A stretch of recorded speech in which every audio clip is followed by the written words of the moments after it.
సభ్యులనే కాకుండా సంఘంలో లేని సభ్యులకు కూడా మనం చీరలు ఇస్తున్నాము.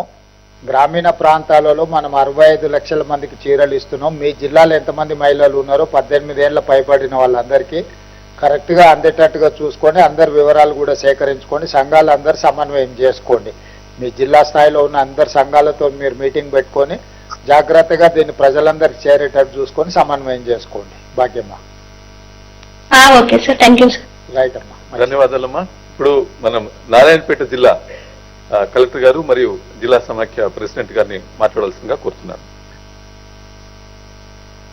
సిక్తా. నమస్కారం సార్.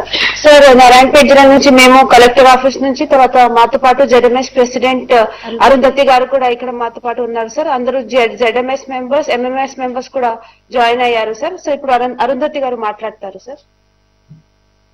నమస్కారం సార్, నా పేరు అరుంధతి, నారాయణపేట జిల్లా సమాఖ్య అధ్యక్షురాలని. నమస్కారం సీఎం సార్ గారికి, మంత్రివర్యులకి మరియు కలెక్టర్ గారులకి, సిఇఓ మేడం గారికి నమస్కారం సార్. మా దగ్గర మొత్తం 87,000 మెంబర్స్ ఉన్నారు సార్. 87,000 మెంబర్స్ ఉన్నారు. ఇప్పుడు ప్రెసెంట్ గా వచ్చింది 87% వచ్చినాయి శారీస్ మాకు డిస్ట్రిబ్యూట్ అయినాయి.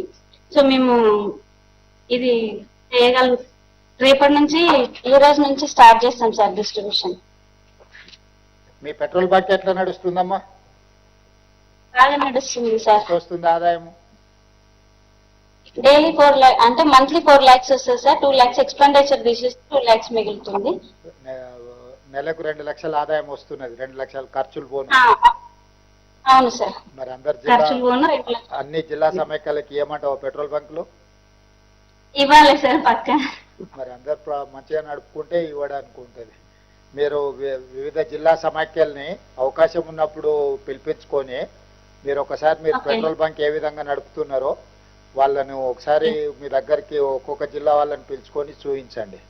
కలెక్టర్లకు కూడా నా సూచన, పెట్రోల్ బంక్స్ ఎక్కడైతే నడుస్తున్నాయో ఏ జిల్లాలో లేవో జిల్లా సమాఖ్య వాళ్ళని అక్కడ పెట్రోల్ బంకులు నడిచే దగ్గరికి ఒకసారి వెళ్ళి ఒక రోజు ఉదయం నుంచి సాయంత్రం వరకు ఉంటే వాళ్ళకు కూడా ఒక అవగాహన వస్తుంది.